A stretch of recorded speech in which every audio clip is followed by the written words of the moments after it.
Welcome to Out of the Question, a podcast that looks behind some common questions and uncovers the question behind the question while providing real solutions for biblical world and life view. Your host is Andrea Schwartz, a teacher and mentor and founder of the Chalcedon Teacher Training Institute. Welcome to this edition of the Out of the Question podcast. Today's question is very simply, is the U.S. Constitution living or dead? I have with me Hal Shurtleff, who is somewhat of an expert on this subject. Hal has, as part of his background resume, he's a member of the Sons of the American Revolution. He's the president of the Sam Blumenfeld Literacy Foundation. And for Chalcedon listeners, you know that Sam Blumenfeld was a good friend of Chalcedon and Dr. Rushdoony. Ross House Books, our publishing arm, is the proud publisher of a number of his books. But today I have him with me because he's also the head of Camp Constitution, an organization that's dedicated to having citizens understand our founding document and understanding how it should be applied today. So thank you, Hal, for joining me. Well, it's a pleasure and an honor to be here with you. So my question is sort of tongue-in-cheek because I think it's pretty obvious that your answer is not going to be that it's living, and I hope you'll explain what people mean by that. Yes. Nor do we think it's dead. So why don't you set up why that question might even matter? Well, it is a good question. Is it living or is it dead? Because folks on the left, and that might include neocons, neoconservatives, will say that the Constitution is a living, breathing document. Well, I actually have my little pocket copy here on my table, and I'm putting my ear to it, and it's not making any sounds. It's not breathing. I don't have the stethoscope to see if it's got a pulse or anything. So it's not living, and that's what they mean by that is that it was written at a certain time, but depending on what generation you're in, the times that it can change, the meaning can change as well as the culture changes, the meaning changes. We say, no, it's not a dead Constitution, but we look at original intent. What did the founders mean by it? What did they mean when they wrote the Constitution? And they spent a number of months going over what they said. This wasn't something they took lightly. From May to September 1787, they debated quite a bit over what went in that Constitution. So it's not living in the sense that it's up for grabs every time you get a new Supreme Court justice. And even if you have a so-called leftist Supreme Court justice, you have an obligation to look at it as the meaning, not as your meaning. And there's an example. The 14th Amendment has got nothing to do with abortion. And it's nothing, this pre-number stuff you hear about. Somehow between paragraphs, this is what they meant. It's absurd. But that's what a lot of people believe, unfortunately. All right. So I'm going to ask a question that I have a personal opinion on it, but I know people often are eager for what's the correct answer. So why should America in the year 2020 have to go along with what people who back in the late 1700s thought was appropriate or not? What gives the founding fathers ideas and meanings precedence over people's meanings today? Well, because the Constitution deals with absolutes, moral absolutes, that there's rights and there's wrongs. And they gave us a Constitution that could be amended. So they realized that there may be a need for amendments we may have made some errors, some things we didn't think about. And to me, it's the founders were brilliant because they gave us these fractions. I'm not a mathematician, but I love 2/3 and 3/4. 2/3 in the Senate for treaties, 2/3 to pass an amendment at the congressional level, and 3/4 of the states that have to approve of it. And they gave us something called the Electoral College, which is just incredible. Thank God they gave us that. So I look at it as timeless, and I'm not equating the Constitution to Scripture. Don't get me wrong. The Ten Commandments came to us a lot longer than the Constitution. So I look at the fact that absolutes, truth goes beyond the time frames. Now, I know Dr. Rushdoony spent a lot of time talking about American history and the Constitution, and he really described the Constitution as a procedural manual. In other words, it's not what gives people morality or virtue, but a moral and virtuous people need a procedures manual. And do you agree that that's the way to look at the Constitution? Oh, absolutely, yes. And I like to quote John Adams. When John Adams was president, he wrote a letter to some militia leaders in Massachusetts, some officers, and I'm not quoting verbatim, and it's a letter worth looking into. And he said that this Constitution, meaning the U.S. Constitution, was written for a religious and moral people. It is wholly inadequate for the governance of any other. And that really where the problem lies, I believe, in this nation today. So a lot of attention is spent talking about the Bill of Rights. And yet the Bill of Rights are amendments to the Constitution. And there are those who think that it's more important to understand the Constitution before you get into the Bill of Rights. Do you hold that view? Oh, absolutely. It's interesting, too. The term Bill of Rights came into use some years later. It's really a bill of what the federal government cannot do. And that was some concern, and I can understand why there was some concern. But with the states, they thought maybe if you didn't list something, we couldn't do it. So as it was being ratified, there was a promise that there would be some amendments written, and they were within a few years. They were ratified, I think, December of 1791. In fact, there would have been more than 10. I think there was a whole bunch proposed, and it got down to about 12. And the very last amendment, the 27th Amendment, dealing with congressional pay raise, would have been, if it was ratified back then, it would have been one of the original. It would have been part of the Bill of Rights. And again, the Bill of Rights simply restricts what the federal government can and cannot do. You know, the First Amendment, guarantees the freedom of the press, assembly, freedom of religion, but it says that the federal government cannot create a federal religion, which is, at that time, there were a number of states that had state churches. So it just said the federal government's not going to create a state church, a federal church. You can have your own, that's up to you. And it wasn't until, I think, the 1820s and 30s that most states started to get rid of their so-called state churches. If I'm not mistaken, Patrick Henry was not a fan of having the Bill of Rights or an amendments because he thought that once you started saying things and enumerating them instead of just sticking to the Constitution, that you would have all sorts of differing opinions and having the nature of the Constitution itself altered in intent. Do you think that's true? Do you hold to that view? Well, at the time, I may have disagreed with him, but I think it's true today. Now, I'll give you an example. They talk about the Second Amendment, and many people, even those in our camp that believe that we should have the right to keep and bear arms, they'll say, I have a Second Amendment right to do something. Well, we already had that right. You didn't have to write an amendment to say we had the right. We already had the right to self-defense.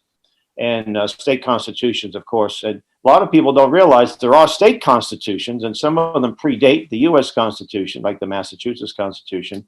And the wording in some of these constitutions is a lot more stronger. For example, in I think the state of Pennsylvania, that says the right to keep and bear arms shall not be questioned.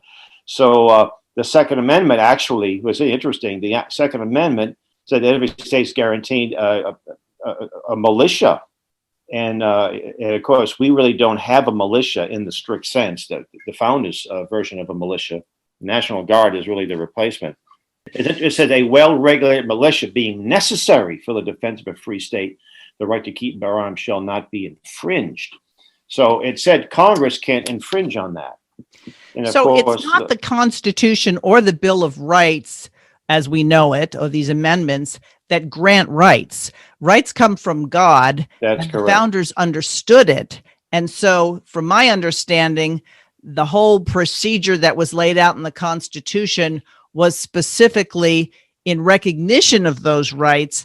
And this was a document that wasn't supposed to limit people. It was supposed to limit this federation of states. That's correct. In fact, The Ninth and 10th Amendments are the ones that sort of address that. The Ninth Amendment says the enumeration in the Constitution of certain rights shall not be construed to deny or disparage others retained by the people. And the 10th Amendment reads, the powers not delegated to the United States by the Constitution, nor prohibited by it to the states, are reserved to the states respectively or to the people. So, for example, states can't coin money. States can't make treaties with foreign nations. That's in the Constitution. But there's a lot of things that aren't listed that states could do. As long as the Constitution didn't deny that power to the states, then they can do it. I mean, look at freedom of association. That's not in the Constitution, but people have that right. You don't have to list that right. It's just a right that we should be able to enjoy without any government interference. Exactly. Although they have been interfering with that one, haven't they? With this coronavirus. Absolutely. I call it the 1984 virus. So no more than 10 people, closing churches down and other places of worship. Don't you think it's a reality that if more people really understood U.S. civics, if we hadn't had a dumbing down or an alteration of what the founding of this country was all about, that there would be less tolerance for the tyrannical moves of state governors and local sheriffs and things like that? Oh, absolutely. One of the things that we do as Camp Constitution, we do a lot of outreach events. Now, unfortunately, not as many since the shutdown, but we're still out there doing things. And we have a little 10-question quiz, which you can find on our website in the download section. And we ask people, fill the quiz out. We'll give you a free pocket copy of the Constitution. And most people, they like 80-90% of them fail miserably. And our job is to help people learn it. But most people say, oh, I studied that in high school or junior high school. And they never picked up one since.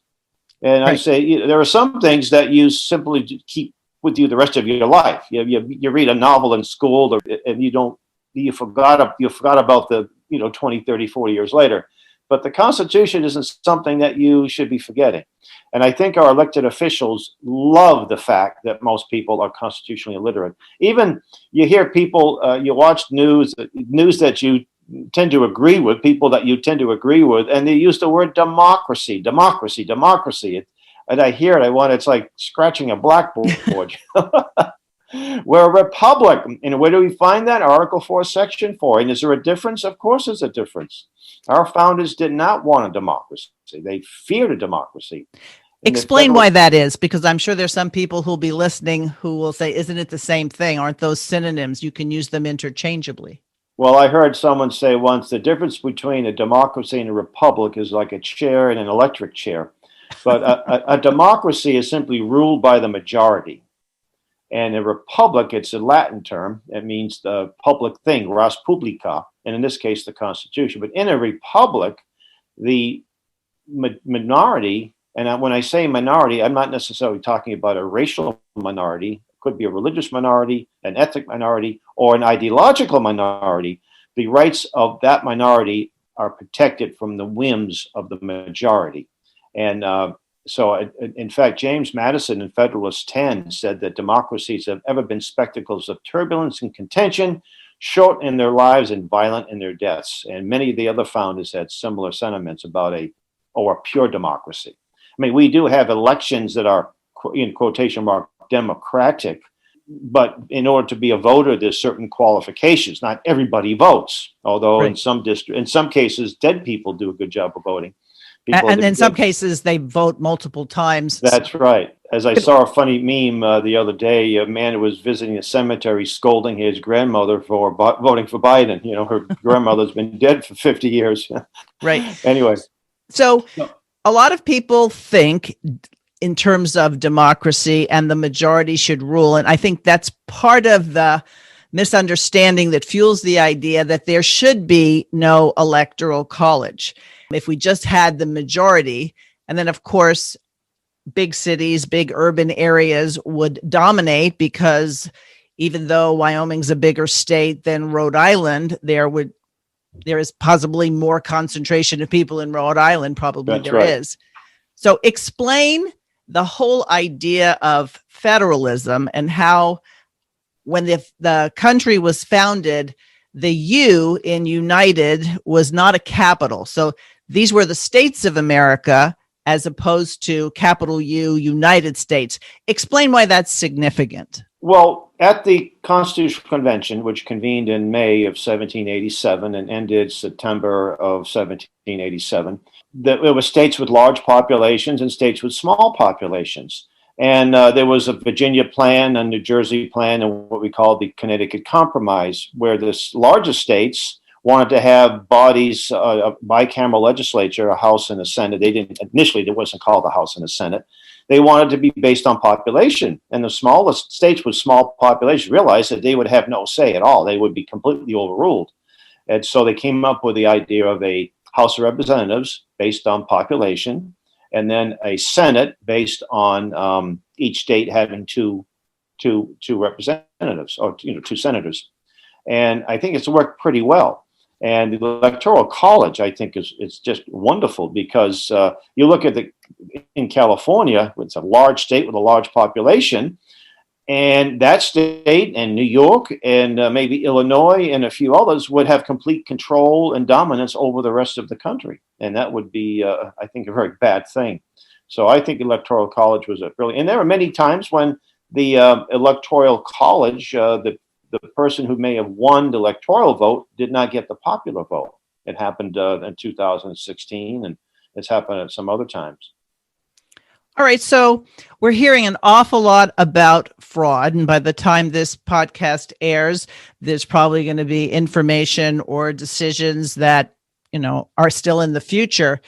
But what provision is there in the Constitution for fraud and deceit and the idea that someone might try to deceptively become the president of the United States? Well, our founders understood man's basic nature. It's innate depravity.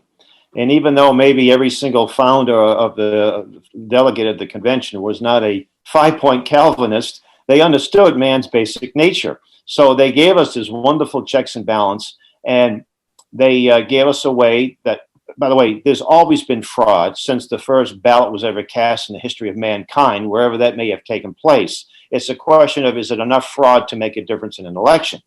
So you read some of these reports, some of these, when they do fact checking, you post something on your social media and there'll be a fact check. Oh, election fraud is very, very rare. Well, there's a saying in Boston, vote often and early for James Michael Curley. He was the governor and mayor of Boston for many years back in the early part of the last century. So it does happen, and it always happens. It's a question of, is it enough to make a difference in an election? So the Constitution set up, in the term electoral college was used some years later, but electors that are chosen by the states, and the states have a lot of say in how that's done.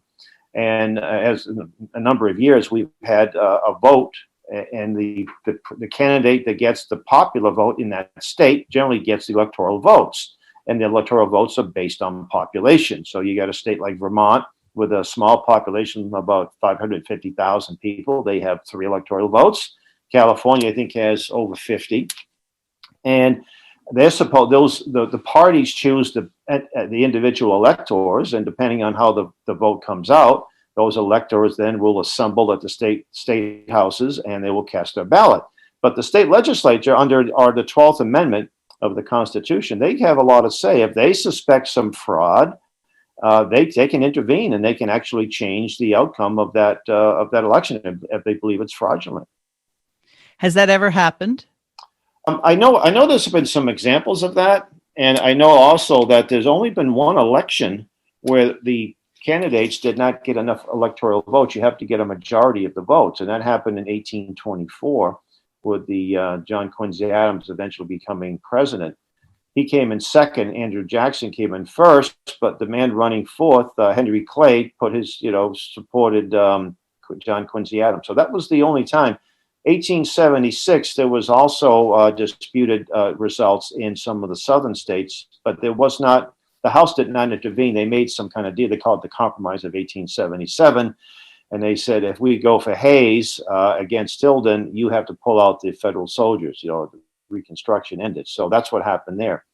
And then we had the case with 2000 with the so-called hanging chads, where the Supreme Court had to intervene. And I think that may have been the first time that the Supreme Court intervened in an election, a federal election. So what provision does the Constitution make in terms of, all right, whether it is decided by the Supreme Court, whether it's decided by the House of Representatives or the state legislatures, if people say, well, I just don't abide by it, and so you have a portion of the population saying, this person isn't my president, does the Constitution provide for how to handle it if people refuse? I mean, I think that's where the whole idea of secession came about in terms of the mid 1800s. What provisions does the Constitution make for situations like that? Well, if by December 14th, when the electoral voters cast their ballots and then they transmit it to the House and Senate, U.S. House and Senate, they're supposed to, I understand, have a joint session and they count all the ballots. Vice President acting as a president, the Senate is there, and so forth. If there's no clear winner, then the House, and this is under the 12th Amendment of the Constitution, that the House will choose the president, and I think they take the top three, and in this case it'll just be two of the top. There isn't the third person. These third-party candidates didn't really got less than 10%, or maybe 1 or 2% of that in some states. So they vote by state. So they don't vote, 435, they don't cast votes as individual members of Congress, they cast votes as states. And right now, I think 26 or 27 states have Republican majority. So that should be representation in the Congress. And then the vice president is chosen by the Senate, and that would be chosen by each senator has one vote. And that's how that would be done.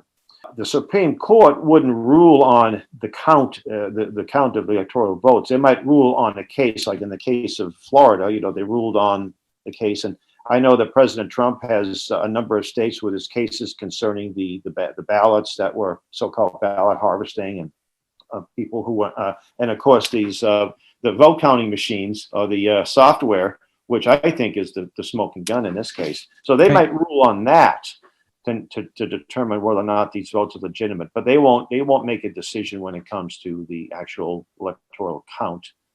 That's something up to Congress. And one of the fascinating things is that I know people on both sides of the spectrum will say, gee, if our guy doesn't win, the world is over. The president was never supposed to be that powerful. I mean, obviously the president of the United States is a very important office, but he has very limited duties and powers under the Constitution and plenty of checks and balances. I know there are some people on the conservative or right, the Christian conservatives, what have you. Boy, if Biden gets in, he's going to do away the Electoral College. He's going to make D.C. a state and this and that. Well, they could try to get rid of the Electoral College. It's going to take an amendment to the Constitution. It can't just be done by a law. And it will take 2/3 of the House and Senate, and it will take 3/4 of the states to approve of it, which I don't think is going to happen. Now, they could make Puerto Rico a state, but D.C., in order to make D.C. a state, you'd have to make an amendment. See, D.C. got 3 electoral votes. I think it's the 24th Amendment. I got to check on that. So in order for D.C. to become a state, it's going to have to go through an amendment process, which, again, I don't think is going to happen. I don't think it would ever get. Why could Puerto Rico be made a state easier than D.C.? Well, it's a territory. And in Puerto Rico, the Congress has to agree by a simple majority. The president will have to sign it in, and the people in that territory would have to agree. So that's how that would be done. So there wouldn't be an amendment. It wouldn't be an amendment process. But D.C. was never set up to be a territory. D.C. was the nation's capital. They took portions of Maryland and they took portions of Virginia, 10 square miles, I believe is what it says in the Constitution. So, right. And when they got their electoral votes, they had to do it through an amendment. So they would have to do the same thing. I see. Something you said before, and I think I know the answer to this. You said that if it was to go to the House of Representatives, each state would have a vote. Yes. Currently, in terms of vice president, it's not like it would be up for grabs that you could have a new person be the vice president other than the man or the woman who was on the ticket with the president, or would it be?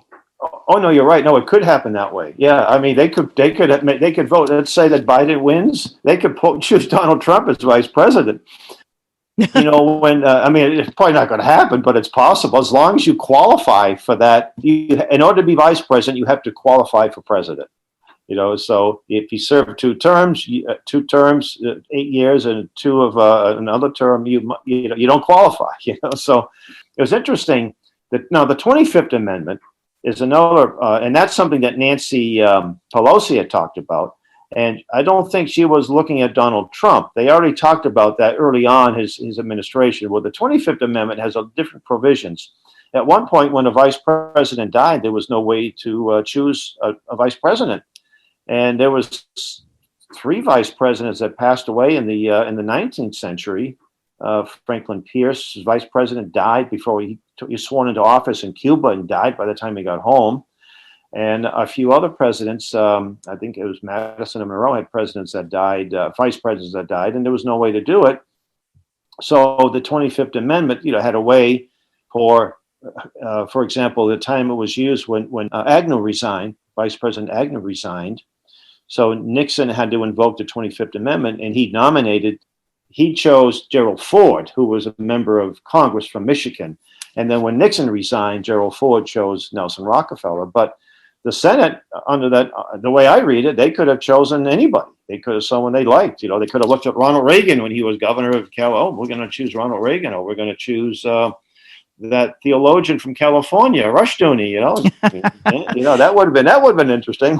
Really, you said something that was intriguingly funny.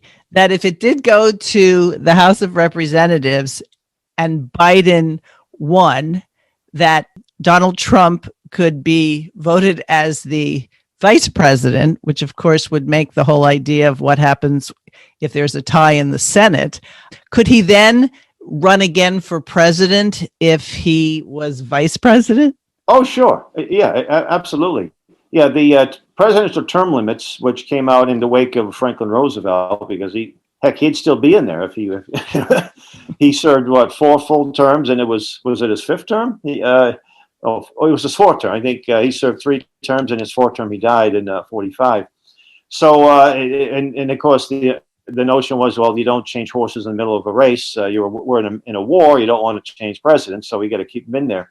Under the term limitations, a president can serve 8 years, 2 full terms, and if he was vice president, he could serve 2 years, less than 2 years.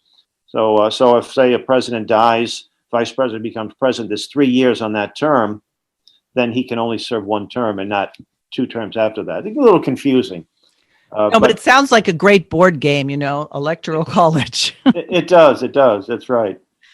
All right. So currently, because I think the majority of people don't understand, or they get their civics lesson from the media, it seems to me that you could look at the bureaucracy in Washington as a 4th branch of government, and then you could look at the media with the current power as a 5th branch of government. What provision is there to rein these people back in? Because they hide under the idea of freedom of speech, but at the same token, it doesn't seem to matter if they're telling the truth or not, or they tell the truth as they see it. Well, what's interesting is that the media calls the election. So CNN says President Biden won the election. President-elect Biden is now called president-elect. Well, CNN doesn't have that power, but enough people want to agree that CNN calls it, or AP calls it. In fact, when you see these disclaimers on Facebook, you post something about the election. I actually thought I'm trying to be humorous. I posted, Trump didn't win, Biden didn't win. I won. I'm the president-elect. I was hoping that they would put some kind of disclaimer on my comment, but I guess it has to be an article with a URL maybe before they do that. I posted a Babylon Bee. That's a Christian satire site about Hillary Clinton, and sure enough, that disclaimer came up. So the Babylon Bee is taken seriously by Facebook. I guess it's kind of interesting. But I think the power is first off, we know the I call it fake. It's referred to as fake news, corporate media.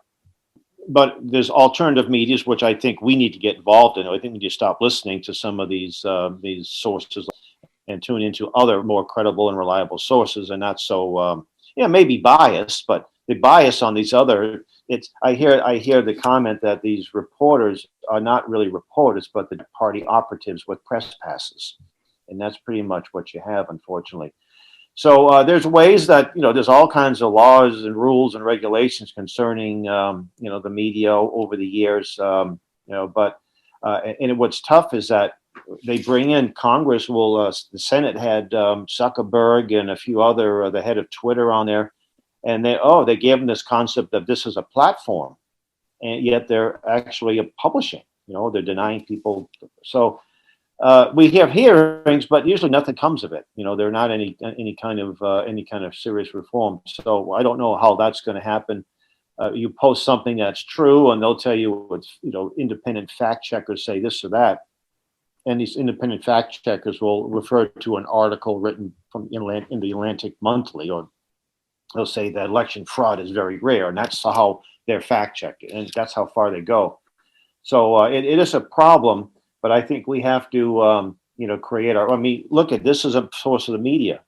Everybody that has a podcast or a computer and a following can be a member of the media. We have a blog at Camp Constitution. I mean, it's not huge, but it's one source, and there's so many other reliable outlets out there. Instead of trying to squash free speech, because that's the problem. You have trouble when even if you don't like the speech. The problem I'm hearing, though, is this concept called hate speech. So the left will say, we love free speech, but hate speech, well, that's different.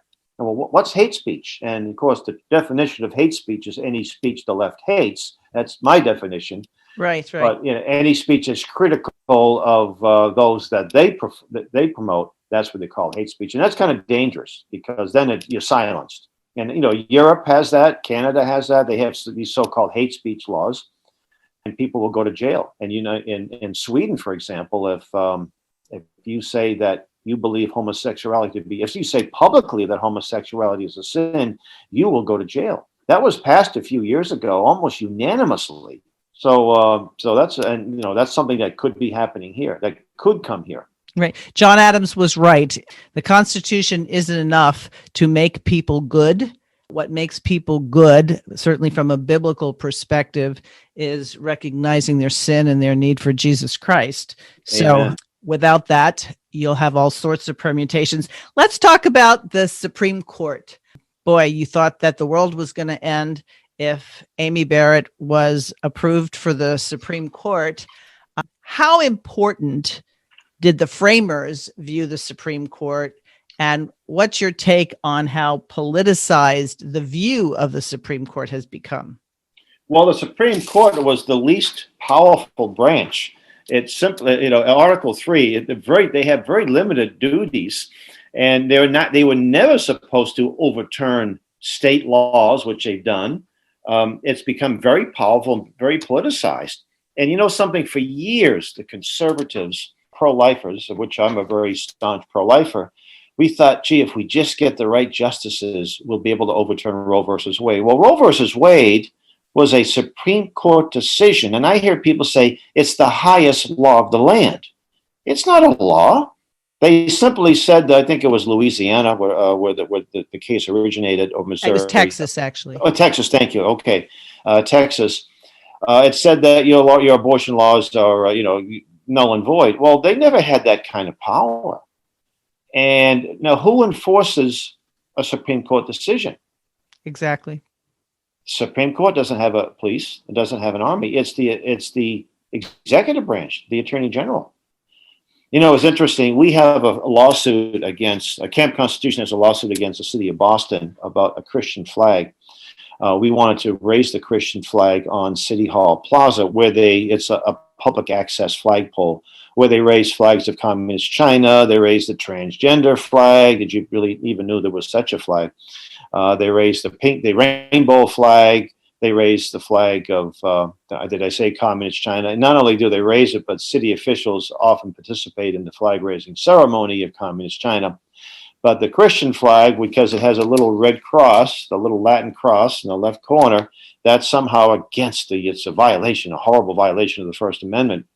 And I remember when we started launching the suit back in 2017, my comments were like, do you really think the Attorney General is going to get on a plane and fly to Boston and arrest the mayor of Boston and the city council because they gave me a permit to have a ceremony acknowledging the Constitution and America's Christian heritage and Boston's Christian history? Do you really think that's going to happen? Do you really think the average Bostonian who's liberal, who's secular, is going to say, oh my goodness, Boston is now officially a Bible belt, because that flag flew for about 5 minutes or, an hour or 2 hours on the flagpole? It's absurd. Rushdoony was somewhat adamant that there is no such thing as irreligion, that everything is religion one way or the other, even stating that you're an atheist is a religious belief. And what's become the status quo isn't so much that the federal government can't interfere or intervene. It's become it will intervene when it comes to Christianity, claiming that everything else isn't really a religion. Yes, there was a Supreme Court decision back in the early 60s, Tarasco versus Watkins, I believe it was called. And it said that secular humanism is a religion. You don't have to have a heaven or a hell to be a religion. You could have a secular religion, and humanism is the deification of man. And I look at the churches in the humanism, or the public schools, the state colleges, and so forth. So yeah, that's definitely a religion. Communism is a religion, as far as I'm concerned. Yeah. And I would say that the de facto religion of Boston is humanism, secular humanism. Say that most major cities are the same way in some states. In fact, it's interesting when we hear this term separation of church and state. That's not in the First Amendment whatsoever. There's no mention of that. That's right. Something that was conjured years later.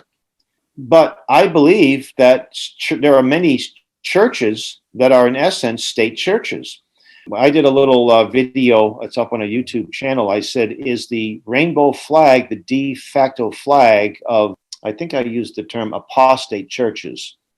And I visited church. I was on the outside of the church where they were flying rainbow flags. And I said, we're here in this town, in this city, and in front of here. And here's this rainbow flag.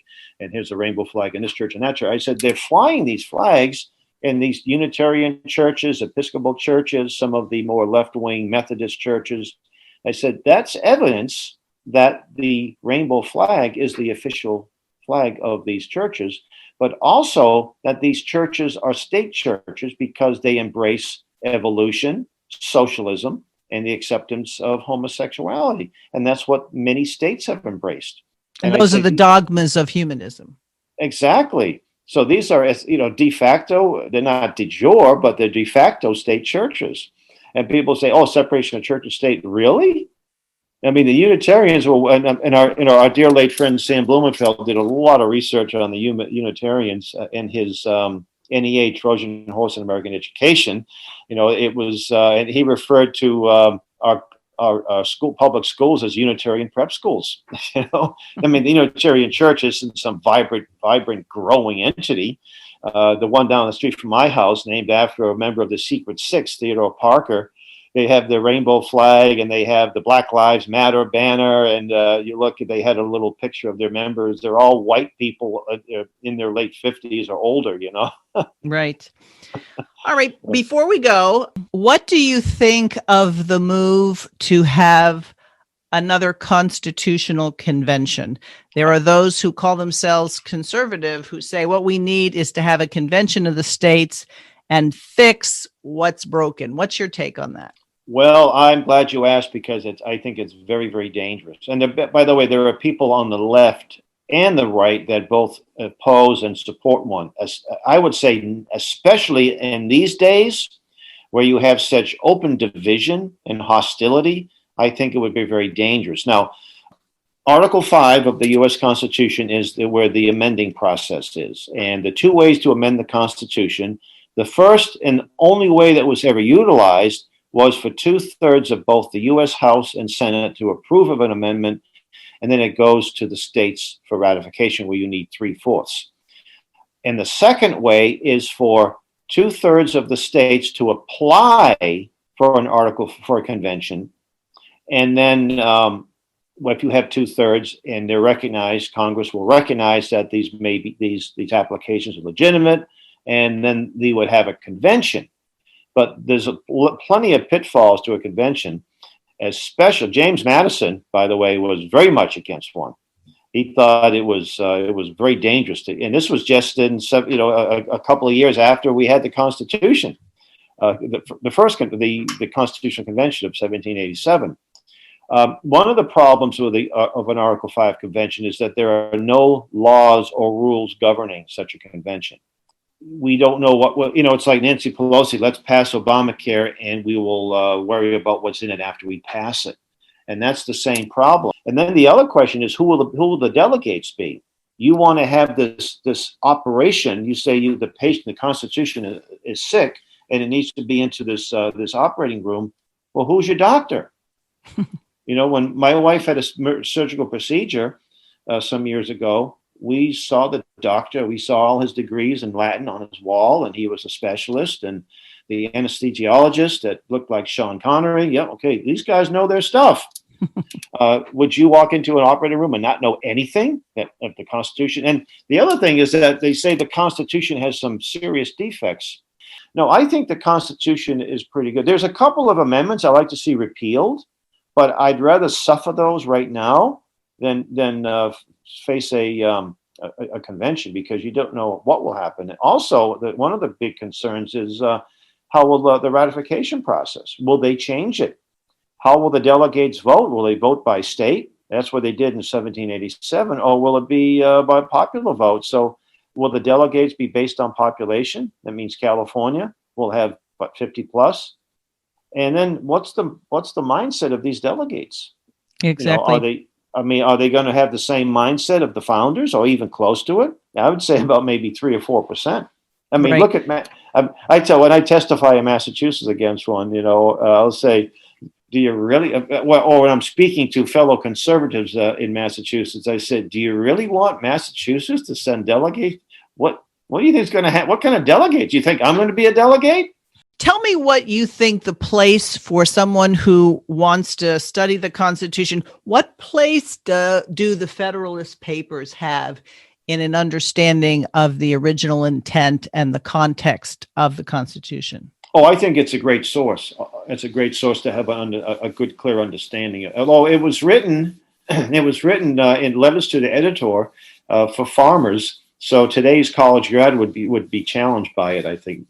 Now, of course, not your listeners, not people who, if you can read Rushdoony, you probably have no trouble reading the Federalist Papers. Right. I'm actually thinking that people should be encouraged to check out your website, Camp Constitution, yes, to have a systematic way of learning what either they learned and forgot or learned incorrectly. Yes. We if you go to our website, campconstitution.net, there's a link to our YouTube channel, and we have playlists where we have some of our great instructors over the years discuss the Constitution. So that's a good resource. We have some great downloads. We have a lot of information on the dangers of an Article 5 convention as free downloads as well. So we do a half-hour radio show. And we upload them on Podomatic, and we have a lot of great guests that you can access and learn about the dangers of an Article 5 convention, and a lot about Agenda 21, the Constitution, and just current events too. All right. Did the Constitution envision that there could be a time where states no longer wanted to be part of the federal government? And I remember asking Dr. Rushdoony this question, and he said, well, it's not that it's a moot point. It's just a war was fought and secession was deemed illegitimate. And then the states were brought back in. But now you hear talk about secession, that people, yes, want to split California, which wouldn't be secession, but it would be splitting a state, because a good portion of the state doesn't think like the concentrated urban areas. So is there a peaceful way to have secession? That's a really good question. I know that there are those who didn't think the Constitution would last that long. Back, the founding, when the Constitution was written, a generation, 2 generations. It's got some great staying power, thankfully. By the way, there was a convention called the Hartford Convention. It was New England that took place in Connecticut, where they wanted to secede because they didn't like the War of 1812, which closed a lot of the ports. There was a lot of things that they didn't like. Hey, we were making money with England. We don't want to be war with them. We want to keep the ports open to England. We don't. So thankfully, there was no secession. Vermont was going to secede prior to the Civil War. They had thoughts about it. They never formally seceded. So it's interesting. I know some of my unreconstructed Southerners friends will say, of course, secession. It's never mentioned in the Constitution. But of course, the state could leave. They came in, and they could leave voluntarily. But I do like the idea of maybe state splitting. But the problem is, if California is going to split and become another state, you still have to have the majority of the legislators in Sacramento approve it, and that's probably going to be hard to do. I mean, I look at Maine. I get up to Maine on a regular basis, and Maine has a very interesting, one of the only 2 states where it's not winner take all when it comes to the presidential election. So Donald Trump got 1 electoral vote, and the more conservative area is northern Maine. That would be great if that could become a separate state. But I think the better issue is maybe just to have not to have winner take all, but electoral voters, because then in some of the more conservative pockets of California, like I'm moving to New Hampshire. My family and I are moving next month, and I tell people that maybe my vote will matter for a change. I see. At least in some things. Does the Constitution say winner take all? No, that's up to the states. The I states see. have a lot of under the Article the 12th Amendment. First, it's Article 1, and then there were some changes because it used to be that the vice president was the guy that came in second place, and they changed that after the Aaron Burr became vice president, and there was some problems there. They decided to have the vice president chose on a separate ballot. I see. Well, I could go on asking you questions all night, but I realize that to really have good questions, it's important to be informed as to what the Constitution actually says. And I think rather than spending inordinate amounts of time, certainly with homeschooling families, but even in Christian schools, it's important to know geometry. That's great. But it's more important to understand civics. And as you pointed out, having people who actually could pass a very straightforward test that those who were part of the country right after it was formed would have been able to answer those questions that people cannot answer today. That's correct. In Democracy in America, again, I'm paraphrasing, Alex de Tocqueville said something like, it would be as rare as Halley's Comet to find someone who didn't know the Constitution. Today, it would be as rare as Halley's Comet to find someone who does know a lot about the Constitution. And that's really our challenge, to help people learn about it. And I do want to mention that we have an annual family camp. Our website, campconstitution.net. Next year's camp is going to be at the Singing Hills Christian Camp in New Hampshire. Beautiful venue, July 18th to the 23rd. We always have a great lineup of instructors and a lot of great recreational opportunities. We started a ladies retreat, and it's going to be in October. We had one just this past month, and it was very successful. We actually do some shooting too. We teach marksmanship. And we teach some martial arts, as well as how to defend things. Verbal martial arts as well as physical martial arts. So it's a great time. And we also host the Sam Blumenfeld Archive, which is a great resource for homeschoolers, a free resource. We have people all over the country and even all over the world that are learning about Sam's work and using it. We had a lady, an African from South Africa, who had a class of disabled students learning disabled, and she said 2 years there was no progress. I found your archive, and in 2 weeks 17 of the 19 students became proficient readers. That's wonderful. And I know Sam was a good friend of Rushdoony. Sam, we actually have some of their correspondence. I know Sam considered Rushdoony his spiritual father. Well, Sam is the one. Sam used to come to California to visit Chalcedon twice a year. And he and I would always meet up in Palo Alto.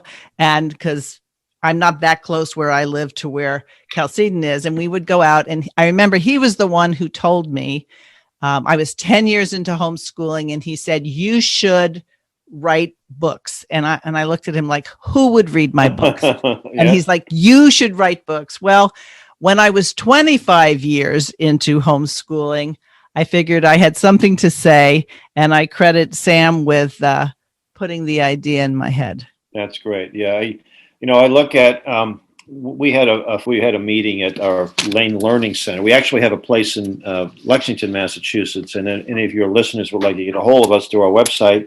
We're just a short distance from the Lexington battle site, and you want to get a tour of the place, we'll be happy to bring you there.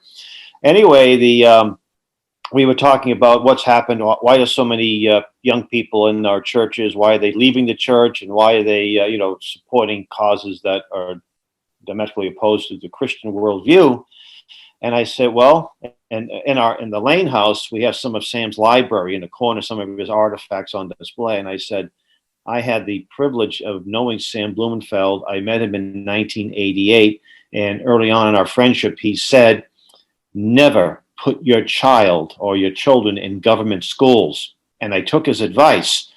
And my children they love the Lord. They're following the Lord, and never gotten any problems. They're not voting to support communism or socialism. My son isn't a Bernie bro. And I said, I said that even though my wife and I were not perfect parents, I thought we did a decent job raising them. My youngest now is 16. And I said, but it was Sam's influence. And my wife spoke up, and she said one time, can we at least put him in school for a year? And I said, absolutely not. And anytime we had little misgivings, because it could be very challenging, as you know, I would get one of Sam's cassettes, and play it. And I'd say, what were we even thinking, And we do on our Samuel Blumenfeld archive, we have maybe about 2 weeks worth of his speeches, audios, and his videos. So all kinds of great resources there. So sometimes, again, it can be very challenging, but just play one of Sam's presentations, and then you realize, of course, I'm never going to put my child in a government school. Right. Well, Hal, I really appreciate you taking the time. I now have things I need to pursue because there are questions that came up, and I said, well, I don't have to have Hal answer my questions. I can go research this for myself. All right. Thank you. All right. God bless you. Oh, God bless you. Bye. Thank you, listeners. If you have any comments or questions about this podcast or other things you'd like us to talk about, feel free to contact us at outofthequestionpodcast@gmail.com. Thanks for listening to Out of the Question. For more information on this and other topics, please visit chalcedon.edu.